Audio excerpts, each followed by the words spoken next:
ज्ञान देने वाले गुरु को वंदन है, उनके चरणों की तो धूल भी चंदन है। शिक्षक दिवस के इस खास मौके पर एमपी न्यूज़ की इस खास पेशकश में आपका बहुत बहुत स्वागत है। एमपी न्यूज़ के सभी दर्शकों को शिक्षक दिवस की हार्दिक हार्दिक शुभकामनाएं। आज की ये खास पेशकश हम डेडिकेट कर रहे हैं उन तमाम शिक्षकों को, अध्यापकों को, टीचर्स को, जो कि कदम कदम पर हमें जीवन का ज्ञान देते जाते हैं। वैसे प्रथम गुरु का स्थान तो माँ को, माता पिता को ही प्राप्त होता है, लेकिन इसके बाद सबसे अहम स्थान होता है शिक्षकों का। हम हमारे जीवन का एक लंबा समय जो है स्कूलों में बिताते हैं, विद्यालयों में बिताते हैं, और जहाँ से हमारी जीवन की असली लड़ाई हम कह सकते हैं कि शुरू होती है, लेकिन कदम कदम पर शिक्षक हमारा पूरा साथ देते हैं। तो एमपी न्यूज़ के स्टूडियो में एक ऐसे ही शिक्षक हमारे साथ मौजूद हैं। हम आपको इंट्रोड्यूस कराना चाहेंगे लखन पटेल जी से। लखन जी, स्वागत आपका एमपी न्यूज़ पर। और जहाँ तक वैसे तो एक शिक्षक को इंट्रोड्यूस करना मेरे लिए बहुत बड़ी बात होगी, लेकिन फिर भी कुछ कम शब्दों में अगर मैं कहूँ तो लखन जी जो है वो आज़ाद P3 एकेडमी के डायरेक्टर हैं और एक सेल्फ हेल्प ग्रुप भी संचालित करते हैं। खैर, ज़्यादा इन्फॉर्मेशन हम उन्हीं से लेने की कोशिश करते हैं। लखन जी, आपसे जानना चाहेंगे, पहले आप खुद ही बताएं कि आप इस फील्ड में कब से हैं और क्या क्या है जो आप संचालित कर रहे हैं। चलिए, जैसे कि अभी इन्होंने कहा कि शिक्षक दिवस की शुभकामनाएं, तो मेरी तरफ से भी सभी मेरे जो शिक्षक रहे, मेरे जो गुरुवर रहे, उन सभी को प्रणाम, नमस्कार। और जितने भी मेरे विद्यार्थी हैं उन सभी को स्नेह और आगामी भविष्य की उनको शुभकामनाएं। मैं लखन पटेल, आज़ाद P3 निर्देशक, जो कंपटीशन एग्ज़ाम्स की तैयारी इंदौर के अंतर्गत कराती है, और एक ग्रुप भी मैं संचालित करता हूं जो ASHG अर्थात आज़ाद सेल्फ हेल्प ग्रुप के नाम से जाना जाता है, जिसमें किसी भी ज़िले में मध्य प्रदेश के आपको रक्त की व्यवस्था की जाती है। आप उस पर नंबर सर्च कर सकते हैं और आपको जो भी ब्लड की नीड हो आप वहाँ ढूंढ सकते हैं। चलिए जी, और शिक्षक दिवस का मौका है और हम हमेशा से गुरुओं को प्रणाम करते आए हैं। वैसे तो ये अब अगर हम देखें तो एक डे के रूप में मनाते हैं, टीचर्स डे है, एक दिन के लिए मनाना है, सेलिब्रेट करना है। लेकिन अगर हम पुराने समय की बात करें, पुरानी परंपराओं की बात करें, तो एक समय था जब गुरुकुल की परंपराएं होती थी, जहां जाकर शिक्षा प्राप्त की जाती थी, हर विषय को अच्छे से जाना पहचाना जाता था। लेकिन समय के साथ साथ ये ट्रेंड काफ़ी बदलता गया है। अलग अलग स्कूल्स खुलने लगे, अलग अलग टेक्नोलॉजी हम लोग करने लगे। ऐसे में अगर पहले जो गुरुकुल का ट्रेंड था वो और अब का जो स्कूलों का ट्रेंड है उसे हम कंपेयर करें तो आप क्या सोचते हैं इसे लेकर? चलिए, सबसे पहले तो जैसा आपका प्रश्न है, बड़ा अच्छा प्रश्न है, लेकिन मैं ये कहूँ कि आज शिक्षक दिवस है तो राधा कृष्णन जी, जिनके जन्म दिवस के रूप में से हम मनाते हैं, 5 सितंबर 1888 में इनका जन्म हुआ। ये हमारे उपराष्ट्रपति रहे, राष्ट्रपति रहे, और इनका शिक्षा क्षेत्र में एक अनुपम योगदान है। कहा जाता है, ये कहते थे कि जो मानव है वो विश्व शांति की ओर जाता है अगर वो शिक्षा का सही रूप से अभिवादन करता है। तो सभी शिक्षकों का हमें सम्मान करना चाहिए। और जैसे कि अभी बात हुई कि पुरानी गुरुकुली शिक्षा पद्धति या इस समय की गुरुकुल शिक्षा पद्धति या इस समय की जो डिजिटल शिक्षा पद्धति, इन सब के अंतर की जो हम बात कर रहे हैं, तो सबसे पहले मैं आपको बताऊं कि हमारे यहाँ प्राचीनतम स्वरूप में तक्षशिला विश्वविद्यालय को देखा गया। तक्षशिला विश्वविद्यालय जो था, ये अत्यंत प्राचीन विश्वविद्यालय है, और अगर हम देखें तो विश्व परिप्रेक्ष्य में ये सबसे प्राचीनतम विश्वविद्यालय है। यहाँ पर एक आचार्य हुए, आचार्य चाणक्य। चाणक्य कहते हैं कि शिक्षक साधारण भी होता है और असाधारण भी होता है, अर्थात एक शिक्षक ही होता है जिसके गर्भ में प्रलय और निर्माण दोनों पलता है। जैसे कि आपने कहा कि सबसे पहला शिक्षक जो है, हमारे सबसे पहला गुरु जो हमारा है वो हमारी माँ है, तो सबसे बड़ी बात यह है तो हम उनके गर्भ में ही पलते हैं। अब आप प्रलय भी ला सकते हैं, आप निर्माण भी पैदा कर सकते हैं। और अगर सही स्वरूप में आपसे कहूँ तो विद्या ही जीवन का सार है। जैसे कि गुरुकुल पद्धतियों में पहले ऐसा होता था कि विद्यार्थी एक समय अपने घरों को त्याग कर गुरुकुलों की ओर जाता था, और जब गुरुकुलों की ओर जाता था तो वहाँ न केवल शिक्षा पद्धति बल्कि जीवन पद्धति वो सीखता था। वहाँ गुरुकुलों में, आश्रमों में रहना, गुरु की सेवा करना, और कहा जाता है कि आपसी सामंजस्य स्थापित करना, वो शिक्षा की एक पद्धति पहले थी। हमारे यहाँ फिर नालंदा विश्वविद्यालय भी देखा गया, और नालंदा विश्वविद्यालय भारत की पहली यूनिवर्सिटी देखी गई। कहा जाता है कि यहाँ विदेशी भी शिक्षा लेने के लिए आते थे। चीनी यात्री हैंसांग जैसे लोगों ने यहाँ शिक्षा ली और ये अत्यंत महत्वपूर्ण था। बाद में बख्तियार खिलजी जैसे लोगों ने इसे नष्ट कर दिया। एक बड़ा यहाँ पर पुस्तकालय भी था। तो वो प्राचीन जो पद्धति थी वो अत्यंत अगर हम ये कहें तो हमारे लिए बहुत महत्वपूर्ण भी थी। और वर्तमान में भी हम देखें जैसे चारक संहिता जैसे तत्व हैं उन्हें आज भी हम चिकित्सा पद्धति में अपनाते हैं। तो है वही पद्धति, बस हमने उसे थोड़ा सा माध्यम उसका बदला है। देखिए, मैं ये कहूँगा कि शिक्षा तो वही, बस उसके माध्यम या तरीके हमने बदल लिए हैं। जैसे आपने क्या कर लिया, अभी कोचिंग इंस्टीट्यूट खोल लिए, स्कूल चला लिए। अब चलिए जैसे कि वर्तमान की जो परिस्थिति है, आप डिजिटल शिक्षा पद्धति पर आ गए हैं, लेकिन सार तो वही है, देना तो हमको वही है। आप किसी भी माध्यम से लीजिए। जी, और अगर अभी की हम बात करें, अभी का जो सिनेरियो है 2020 की हम बात कर रहे हैं, तो यहाँ पर कोरोना संकट काल फिलहाल चल रहा है। तो ये तो एक नया ही ट्रेंड आ गया है जहाँ पर पूरा ऑनलाइन क्लासेस चलने लगी है। ख़ासतौर पर जो स्कूल के स्टूडेंट्स हैं उन्हें खासी परेशानी का सामना करना पड़ रहा है। तो टीचर्स भी उसी परेशानी से गुजर रहे हैं और स्टूडेंट्स भी उसी परेशानी से गुजर रहे हैं। तो कोरोना संकट काल की अगर हम बात करें तो ऐसे में कोचिंग क्लासेस पर इसका क्या असर पड़ा है? सबसे पहले तो ये जो महामारी है, जो कोविड-19 या कोरोना है, इससे पूरा विश्व गुजर रहा है। तो इस महामारी से हमें जल्दी ही मुक्ति मिले, मैं ऐसी कामना करता हूँ। और दूसरी एक और बताता हूँ कि मानव में एक ऐसी प्रवृत्ति है जो वो संघर्ष करता है। तो मैं आपसे कहूँ कि आज नहीं तो कल होगा, हर मुश्किल का हल होगा। अगर इंसान में है हौसला तो मरुस्थल में भी जल होगा। अगर इंसान हौसला रखता है तो बड़ी से बड़ी समस्याएं दूर हो सकती हैं। ये कोरोना इतनी ऐसी समस्या नहीं है कि इसे दूर नहीं किया जा सके, लेकिन जैसा कि आपने कहा कि एकदम से ये महामारी आई तो अब उसमें इफेक्ट तो पड़ना ही है, प्रभाव तो पड़ना ही है। और सबसे ज़्यादा इसमें प्रभावित है इस समय शिक्षा क्षेत्र।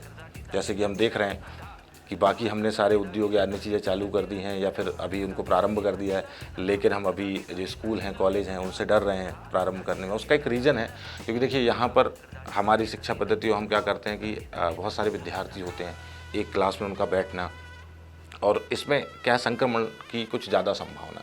इसलिए अभी जो गवर्नमेंट के निर्देश हैं उनके अनुसार अभी उसको बंद रखा गया। लेकिन अब चूँकि आपने कहा कि जब ये बंद रखा गया है या अभी जो बंद किया गया है या ये अभी चालू नहीं हुआ है, तो इस समय विद्यार्थियों के मन में जो है वो अवसाद आ रहा है, क्योंकि ये लंबा समय हो चुका है, डिप्रेशन, बिल्कुल। और ये अक्सर मेरे पास क्या है, विद्यार्थियों के कुछ मैसेज आते हैं, पूछते हैं सर कब ये प्रारंभ होगा, क्या नहीं होगा।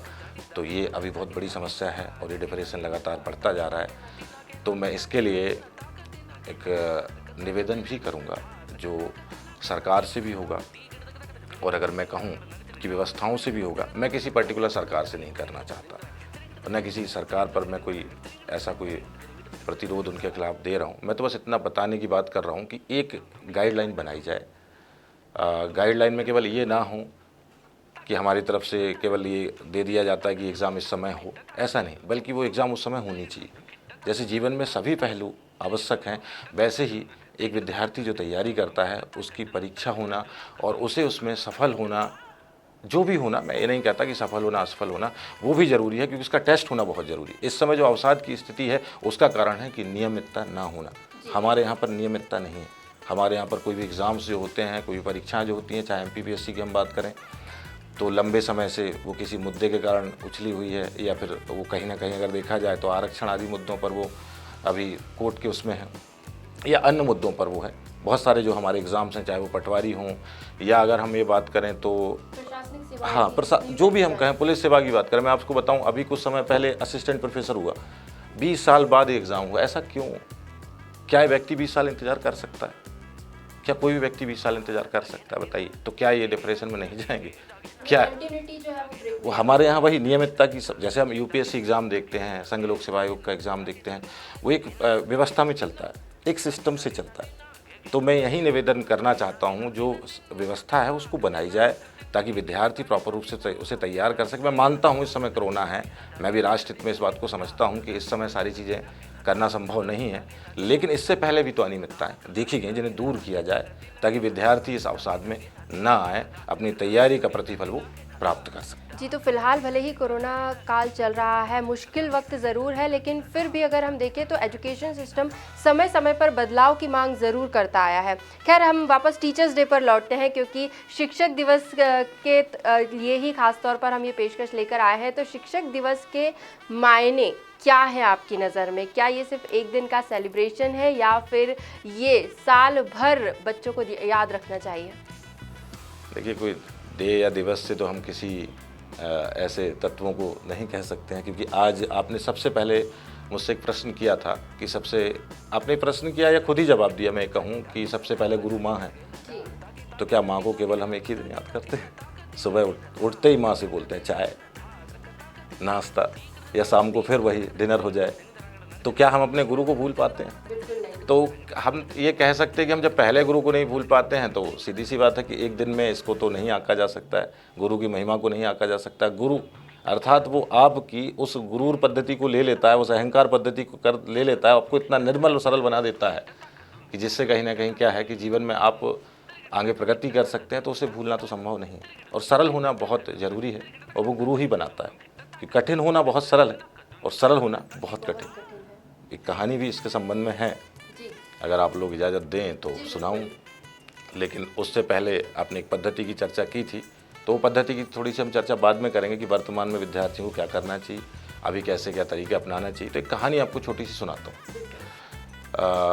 एक व्यक्ति था जो कहते हैं कि केवल भोजन पर अपना पूरा जो ध्यान आकर्षित करता था, आलू पराठे हों या अन्य जो भी रहे, इसे खाना पसंद था। लेकिन इसके घर वाले इसको बहुत ही नाराज़ इससे रहते थे कि भाई तुमको केवल खाने के अलावा कुछ नहीं आता। तो एक दिन ऐसा हुआ कि इसके घर वालों ने इसे घर से निकाल दिया। जब इसे घर से निकाला तो उसे इस बात की चिंता नहीं थी कि मुझे घर से निकाला गया है, मेरा क्या होगा, मैं कहाँ रहूँगा। उसको केवल इस बात की चिंता थी कि मेरे भोजन का क्या होगा। तब ऐसी परिस्थितियों में कहते हैं, ये रास्ते से जा रहा था, उसे एक मंदिर दिखा जहाँ कुछ खाए पिए पुजारी दिखे, और इसने मुख्य पुजारी को देखा और उनके पास नमन करके बोला कि पुजारी जी नमस्कार। बोले हाँ नमस्कार, क्या मैं यहाँ रह सकता हूँ? उन्होंने कहा बिल्कुल रह सकते हैं। तो बोले मुझे क्या करना होगा? बोले सुबह शाम भजन करना होगा भगवान का, और कुछ नहीं करना। बोले बस कुछ नहीं? तो बोले ठीक है, ये तो ठीक है, पर ये बताइए कि पंगत कितने टाइम होती है? ये बुंदेलखंडी में इसको पंगत कहते हैं, जो भोजन होता है, कि भोजन कितने टाइम मिलता है? गुरुजी ने कहा 2 टाइम तो मिलता है, पर अगर ज़्यादा भूख आ जाए। बोले ठीक है, और भी मिल सकता है। ये बाकायदा रहने लगा, सब कुछ ठीक था। एक समय ऐसा हुआ कि एकादशी आई, जिसे शायद 11 बोला जाता है। इस एकादशी के दिन क्या था कि पूरे जगह पर क्या था, उपवास था या व्रत था या फास्ट था, जो भी था। तो ये रसोई में जाता, बार बार देखता वहाँ भोजन नहीं बन रहा था। आकर अपने गुरुजी से पूछता है, क्या गुरुजी भोजन नहीं बनेगा? बोले नहीं बनेगा। बोले मेरे लिए भी नहीं बनेगा? बोले तेरे लिए भी नहीं बनेगा। बोले सही में नहीं बनेगा? बोले नहीं बनेगा। तो बोले गुरुजी मैं तो अगला दिन अर्थात जो है 2दशी नहीं देख पाऊंगा एकादशी के बाद। तो गुरुजी को डर लगा कि सही में ऐसा ना हो कि ना देख पाए। तब ऐसी परिस्थिति में उन्होंने कहा कि ठीक है, तुम कुछ खाद्य सामग्री ले जाओ और जाकर नदी के किनारे बनाना, लेकिन जब भोजन करने लगो तो भगवान राम को बुलाना। इतना सरल था ये व्यक्ति की, से पता ही नहीं कि क्या होगा क्या नहीं होगा, भगवान राम आएंगे भी नहीं आएंगे। इसने भोजन बनाया और तुरंत भगवान राम को बुलाने लगा, और भगवान राम को 10, 5, 15 मिनट जितने भी टाइम हुआ, इसको भूख ज़्यादा आने लगी। इसने कहा भगवान आना हो तो आ जाओ, नहीं आना हो तो समझ लो, क्योंकि अब क्या है, टाइम निकला जा रहा है और वहाँ आप जिस तरह जाना चाह रहे हैं, वहाँ 56 जो भूख आप लगाना चाह रहे हैं, आज रसोई में कुछ नहीं बना है। भगवान राम को भी भय हुआ। अपनी धर्मपत्नी माता सीता के साथ ही पधारे। इन्होंने भगवान को देखकर कहा बहुत सुंदर है। इसने प्रणाम किया, लेकिन ये सीता जी की तरफ देखता और रोटी की तरफ देखता, सीता जी की तरफ देखता और रोटी की तरफ देखता। तो राम ने पूछा क्या हुआ? बोले कुछ नहीं। ये कौन है बताइए? बोले हमारी धर्मपत्नी। तो बोले भगवान मैंने तो एक ही भगवान को बुलाया था, अब तो 2 आ गए। तो अब मेरी भी जो है एकादशी थोड़ी सी हो जाएगी। अब भोजन तो आप कर लीजिए, पर अगली बार मुझे बता कर आइए कि 1 आएंगे या 2 आएंगे। अब देखिए भगवान आए इसके पास और इसने जाकर अपने गुरु को नहीं बताया। क्यों नहीं बताया? क्योंकि उसको लगा कि इनके यहाँ पर तो रोज ही आते होंगे। जब मेरी रूखी सूटी रोटी खाने के लिए वो आ गए तो इसने कुछ नहीं बताया। और दोबारा फिर से ऐसे ही हुआ कि फिर एकादशी आ गई, और फिर इसके गुरुजी ने कहा कि आज एकादशी है, भोजन नहीं बनेगा। इसने फिर पूछा, बोले गुरुजी मेरे लिए भी? बोले नहीं। तो बोले गुरुजी एक ऐसा करो, मुझे तो आप सामग्री दे दो। तो उन्होंने सामग्री दे दी। तो बोले इस बार 3 सेर आटा देना। बोले आटा क्यों ज़्यादा देना?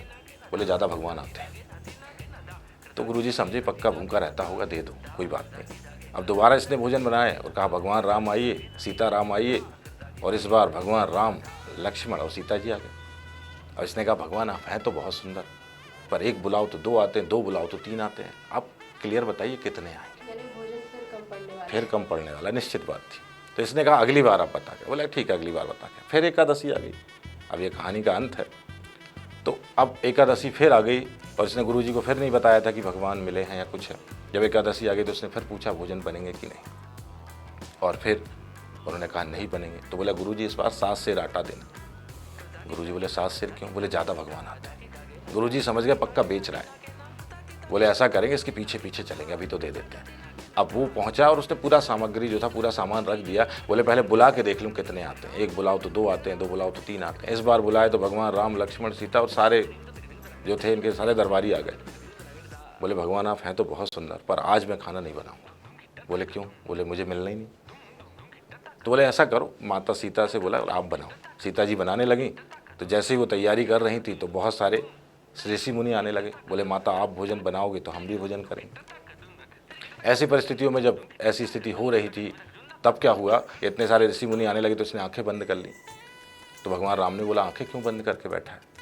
बोले भगवान अब जो मिलता आपसे बचता तो आवा डावा आ गए, अर्थात ये जितने ऋषि मुनि थे ये आ गए, तो ये अब भोजन मुझे मिलेगा नहीं, मैं तो मर जाऊंगा देख के। तो राम मुस्कुराने लगे। इतने में गुरुजी दौड़ते हुए आए। बोले तू तो कह रहा था बहुत सारे भगवान आते हैं, यहाँ तो तेरा पूरा सामान पड़ा हुआ है, एक भी नहीं, कोई भी नहीं। तो बोले आपको नहीं दिख रहे हैं? बोले नहीं। तो भगवान राम से बोलता है मेरे गुरुजी को दर्शन दीजिए। उन्होंने कहा नहीं देता। बोले क्यों? गुरुजी समझ गए और रोने लगे। और राम ने कहा जो मुझे सरलता से बुलाता है मैं उसके पास जाता हूँ, जो मुझे प्रेम से बुलाता है मैं उसके पास जाता हूँ। तो जीवन में सरल होना सीखिए। इस कहानी का अर्थ वही था, जितने आप सरल होंगे उतना ही जीवन में आपको सीखने को मिलेगा और उतना ही आप दूसरे को भी सिखाएंगे। तो जितना सरल स्वभाव उतनी महान भक्ति, और काफ़ी आसान सा रास्ता एक शिक्षक ने, एक गुरु ने हमें बताया है। जब भगवान को पा जाने का इतना सरल रास्ता हमें अगर मिल सकता है इस छोटे से टॉक शो के बीच में, तो आप सोचिए कि अगर पूरे जीवन में एक गुरु का हम यहाँ कहें कि मार्गदर्शन अगर हमारे साथ होगा तो हमारा जीवन कितना सरल हो सकता है और कितनी बड़ी बड़ी ऊंचाइयों को हम छू सकते हैं। खैर ऊंचाइयों की अगर हम बात करें तो हर स्टूडेंट, हर विद्यार्थी का एक लक्ष्य होता है। वो ऊंची सी ऊंची लक्ष्य को पाना चाहता है, बड़ी सी बड़ी पोस्ट पर जाना चाहता है, और ऐसे में करियर चूज़ करना सबसे बड़ा एक कह सकते हैं चैलेंज होता है। उस समय पर पेरेंट्स और स्टूडेंट जो होता है, बच्चा जो होता है, उनके बीच में काफ़ी क्लैशेस भी देखने को मिलते हैं। उस केस में अगर हम देखें तो पेरेंट्स को किस तरह से एक्ट करना चाहिए, पेरेंट्स का क्या ओपिनियन होना चाहिए? देखिए एक कैरियर जो है ये महत्वपूर्ण बिंदु है, और चूँकि अगर हम पेरेंट्स हैं और अगर हमारे बच्चे हैं तो निश्चित बात है हम चिंतित तो रहेंगे। तो चिंतन करना जरूरी है, लेकिन चिंता करना जरूरी नहीं। चिंतन अर्थात हम मंथन कर सकते हैं, उन्हें हम अपने विचार दे सकते हैं कि ये फील्ड ऐसी है, इस फील्ड में अगर आप जाएंगे तो ऐसा ऐसा होगा, क्योंकि आप उस फील्ड से जुड़े हुए हैं। मान लो किसी का पैसा एक डॉक्टर है, वो चाहता है कि मेरा लड़का भी जो है या मेरा बेटा भी जो है वो डॉक्टर बने, तो आप समझते हैं कि डॉक्टर बनने में ये चीज़ें होती हैं, आप सरलता से उसको बता सकते हैं। लेकिन वो बताइए, अब बताने के बाद अगर उसको नहीं समझ आता है, उसको लगता है कि नहीं मुझे डॉक्टर पेशा नहीं चुनना है, मुझे वकील ही बनना है या मुझे IAS ऑफिसर ही बनना है, तो फिर उसे उस कदम पर चलने दीजिए। क्योंकि लक्ष्य जो है व्यक्ति जब स्वयं निर्धारित करता है तो स्वयं ही कहीं ना कहीं उसके लिए क्या है, वो पूरी शिद्दत से मेहनत भी करता है, वो तपस्या भी करता है। और तप जब ही संभव है जब आप मन और तन और आत्मा से एकाग्र होते हैं, और वो जब ही हो सकता है जब निर्णय हमारा हो। अर्थात उस निर्णय में हम अगर ये कहें तो आप अपने बेटों या अपने जो भी, मैं ये कहूँ कि आपसे जो जानकारी लेने वाले हैं, आपके छोटे भाई भी हो सकते हैं, आपके कुछ और भी लोग हो सकते हैं, उन पर थोपिए मत। उन्हें सरलता से उनकी मानवीय प्रवृत्ति पहले समझिए कि उनका झुकाव किस तरफ है, उस सारी फील्ड को उनको समझाइए। उसके बाद उन्हें कैरियर चयन करने में सहायता दीजिए, ना कि उनके ऊपर दबाव बनाइए। जी बिल्कुल। और हमारे दर्शकों को मैं बता दूं कि लखन पटेल जी जो हैं वो काव्य लेखन में भी काफ़ी अच्छी प्रतिभा रखते हैं, तो उसका एक छोटा सा नमूना हम आपसे जानना चाहेंगे। क्योंकि आपने कहा कि एक सफ़र जो है विद्यार्थी को शुरू करना होता है, तो मैं युवाओं के लिए कहूँगा, युवाओं के लिए ही कहूँगा, मैं कविताएं लिखता हूँ। मेरा कवि संग्रह जो है मेरी कलम के बिखरे अल्फाज के नाम से जाना जाता है, तो मैं उसकी एक कविता आपको सुनाता हूँ, और ये विद्यार्थियों, युवाओं सभी के लिए है। चल उठ, सिंह की तरह दहाड़ तू, चल उठ सिंह की तरह दहाड़ तू, न डर मुश्किलों से इन्हें पछाड़ तू, न डर मुश्किलों से इन्हें पछाड़ तू, भयभीत क्यों है, भयभीत क्यों है, खुद को खुद से निकाल तू, खुद को खुद से निकाल तू, चल उठ सिंह की तरह दहाड़ तू। तूफाने समंदर में कश्ती अपनी निकाल तू, तूफाने समंदर में कश्ती अपनी निकाल तू, खुद अपने आप को जान और अपनी हस्ती उछाल तू, अपनी हस्ती उछाल तू, चल उठ सिंहों की तरह दहाड़ तू, चल उठ सिंहों की तरह दहाड़ तू। डगमगाता क्यों है, डगमगाता क्यों है रास्तों पर, अपने कदमों को संभाल तू, अपने कदमों को संभाल तू, मंजिल दूर नहीं, मंजिल दूर नहीं, अपनी शख्सियत को तो निखार तू, चल उठ सिंहों की तरह दहाड़ तू। काफ़ी प्रेरणादायी शब्द हैं ये। समय की कमी के चलते फ़िलहाल हमें ये मार्गदर्शन यहीं रोकना होगा। लखन पटेल जी, बहुत बहुत शुक्रिया आपका एमपी न्यूज़ के स्टूडियो में आने के लिए और हमारे दर्शकों को इतना। जी जी बिल्कुल, क्योंकि अभी एक पद्धति के लिए थोड़ा सा 1 मिनट और लूँगा। विद्यार्थियों का, जैसे कि आपने पूछा कि अभी क्या करें, तो मैं ये बताना चाहता हूँ कि जो ऑनलाइन माध्यम है, डिजिटल माध्यम से आपकी पढ़ाई चल रही है, उस पर कंटिन्यू रहें। अभी डिप्रेशन में जाने की ज़रूरत नहीं है, अभी अवसाद में जाने की ज़रूरत नहीं है। आपको जो भी आपके जो शिक्षक हैं, जो आपको पढ़ाते हैं, ऑनलाइन माध्यम से जो पढ़ाते हैं, उस स्टडी को आप लगातार रखिए, कंटिन्यू रखिए, उसके ऑब्जेक्टिव वगैरह आप सॉल्व करिए। अगर कोई परेशानी भी आती है तो आपके जो भी शिक्षक हैं, स्कूली शिक्षक हैं या कॉलेज के शिक्षक हैं या कोचिंग के शिक्षक हैं, उनको फ़ोन करिए, उनसे कहीं ना कहीं संपर्क में रहिए। किसी भी प्रकार से डरने की आवश्यकता नहीं है। हर समय जो है वो निकल जाएगा, हर समय जो है वो बीत जाएगा। 2 लाइनों में अपनी बात ख़त्म करता हूँ कि एक बार बीरबल से अकबर ने ये कहा कि कुछ ऐसी बातें लिखो या कुछ ऐसी बात लिखो जिसको हर समय में पढ़ा जाए, तो बीरबल ने लिखा कि ये समय भी बीत जाएगा। तो ये समय भी जो अवसाद का है वो निकल जाएगा। अभी के लिए आप लोगों को मैं शुभकामनाएं देता हूँ। जी लखन जी, बहुत बहुत धन्यवाद आपका एमपी न्यूज़ टीवी के स्टूडियो में आने के लिए और हमारे दर्शकों को इतने प्रेरणादायी विचार अब उनके सामने रखने के लिए। हमें उम्मीद है कि आपको हमारी ये खास पेशकश ज़रूर पसंद आई होगी। एक बार फिर एमपी न्यूज़ के सभी दर्शकों को शिक्षक दिवस की हार्दिक हार्दिक शुभकामनाएं। धन्यवाद। एमपी की नब्ज, एमपी का हाल, मध्य प्रदेश की हर खबर एमपी न्यूज़ टीवी के साथ। लगातार खबरों के लिए सब्सक्राइब करें हमारा YouTube channel MP news TV. Latest updates के लिए बेल आइकन दबाना जरा भी न भूलें।